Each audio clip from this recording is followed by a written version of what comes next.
இந்த வீடியோ ஒரு விழிப்புணர்வு வீடியோ தான், கண்டிப்பா முழுசா பாருங்க.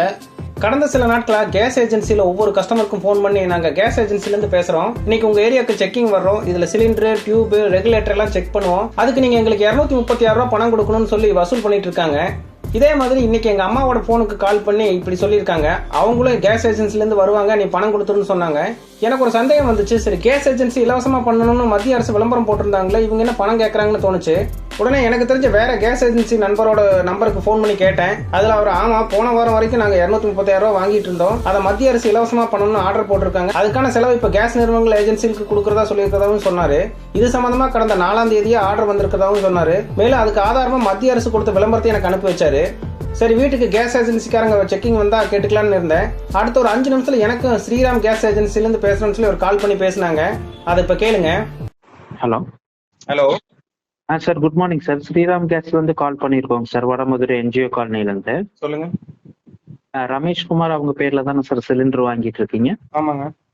நம்ம வீட்டு அட்ரஸ் வந்து 6/99 ஜல்லிக்காடு, அப்பநாயக்கம்பாளையம், கோயம்புத்தூர் 17 தானாங்க சார்? ஆமாங்க. ஓகேங்க சார். இன்னைக்கு வந்து நம்ம ஏரியாவுக்கு வந்து இன்ஸ்பெக்ஷன் போட்டிருக்காங்க சார். செக்கிங்காக ஆஃபீஸ் வந்து ஸ்டாஃப் ஒருத்தவங்க வருவாங்க. ஓகேங்க. நம்ம கேஸ் டியூப் ரெகுலேட்டர்லாம் வந்து ப்ராப்பரா இருக்கா அப்படின்னு சொல்லி செக் பண்ணிட்டு நமக்கு அந்த கவர்மெண்ட்ல இருந்து ஒரு என்ஓசி ஃபார்ம் கொடுப்பாங்க. ஓகேங்க. அந்த ஃபார்ம் மட்டும் கொஞ்சம் கையெழுத்து போட்டு பத்திரமா வாங்கி வச்சுக்கோங்க. நீங்க அடுத்த டைம் சிலிண்டர் வாங்கும் போது நம்ம டெலிவரிமெண்ட் அந்த ஃபார்மை காட்டி சிலிண்டர் வாங்கிக்கிற மாதிரி இருக்கும். ஓகேங்க. அடுத்த 5 வருஷம் அந்த கேஸ் புக் நம்பர் ரினோல் பண்றதுக்காகவும், இந்த ஓடிபி நம்பர் ஜென்ரேட் பண்றதுக்காகவும், இன்சூரன்ஸ் கவரேஜ்க்காகவும் 236 ரூபாய் கட்டி பதிவு பண்ணுங்க சார். அதுக்கு ரசீதும் கொடுத்துருவாங்க, உங்களுக்கு இன்டர்னல் எழுது மெசேஜும் வந்துடும். அந்த 236 ரூபாய் போன வாரம் வரைக்கும் தானே இருந்து, இந்த வாரத்துல இருந்து கவர்மெண்ட் அது வித்ட்ரா பண்ணிட்டாங்களே. என்னங்க சார்? நான் பாலிமர் ரிப்போர்ட்டருங்க. ஓகேங்க சார்.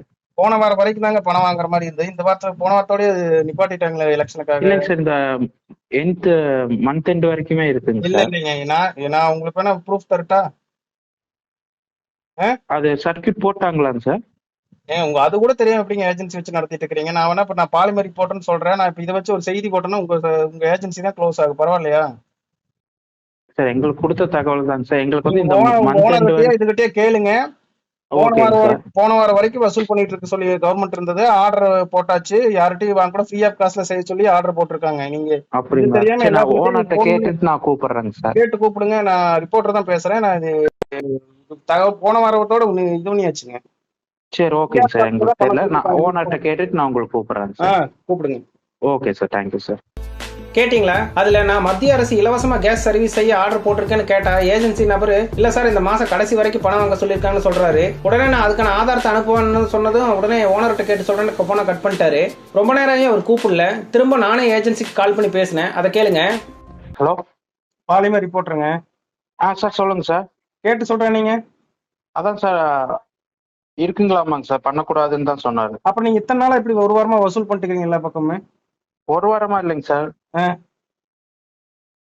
அது அவர் சொல்லல, அதனால நாங்க இப்ப பாக்குறது வசூல் பண்ணதை வச்சு செய்தி போடலாம், தெரியுமா? இப்ப பண்றது இல்லைங்க சார். அது இப்ப நீங்க இப்ப ஏன்னா எனக்கு மட்டும் இல்லாம இங்க அப்பநாயக்கம்பாளையத்துல 2-3 பேத்துக்கு நீங்க கால் பண்ணிருக்கீங்க. எங்க அம்மாக்கு ஒரு லைன் இருக்கு, எங்க அம்மாக்கு கால் பண்ணிருக்கீங்க, இங்க பக்கத்துல கால் பண்ணிருக்கீங்க. உங்களுக்கு எல்லாமே சொல்லிருக்கீங்க இன்னைக்கு இங்க நாங்க வர்றோம் 236 ரூபாய் நீங்க கொடுக்கணும்னு. அவன் இப்பதான் சார்கிட்ட கால் பண்ணாங்க சார்.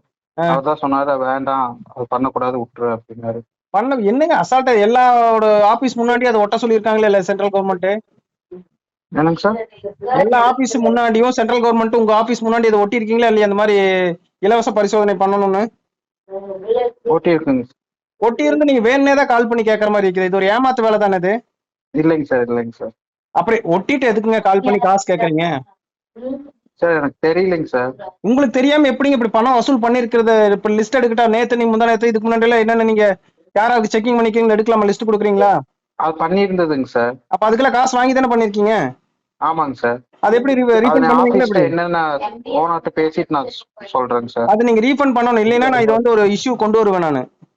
ஓகேங்க சார். கேட்டிங்களா? இப்போ பார்த்தீங்களா, தெரிஞ்சுதா இப்போ அவங்க எப்படி பணத்தை வசூல் பண்ணிட்டு இருக்காங்கன்னு? நம்ம மக்களும் அறியாமையில் பயத்தில் பணம் கொடுத்துட்டு இருக்காங்க. இந்த வீடியோ பார்க்குறவங்க இனிமேலாவது யாராவது கேஸ் ஏஜென்சிலேருந்து கூப்பிட்றேன் பணம் தாங்கன்னு சொன்னாங்கன்னா தந்துடாதீங்க. மத்திய அரசு இலவசமாக செய்ய சொல்லி ஆர்டர் போட்டிருக்காங்க. அதே போல் ஏற்கனவே கடந்த 10 நாளுக்குள்ள பணம் கொடுத்துருந்தீங்கன்னா ஏஜென்சிக்கு போய் திரும்ப வாங்கிடுங்க.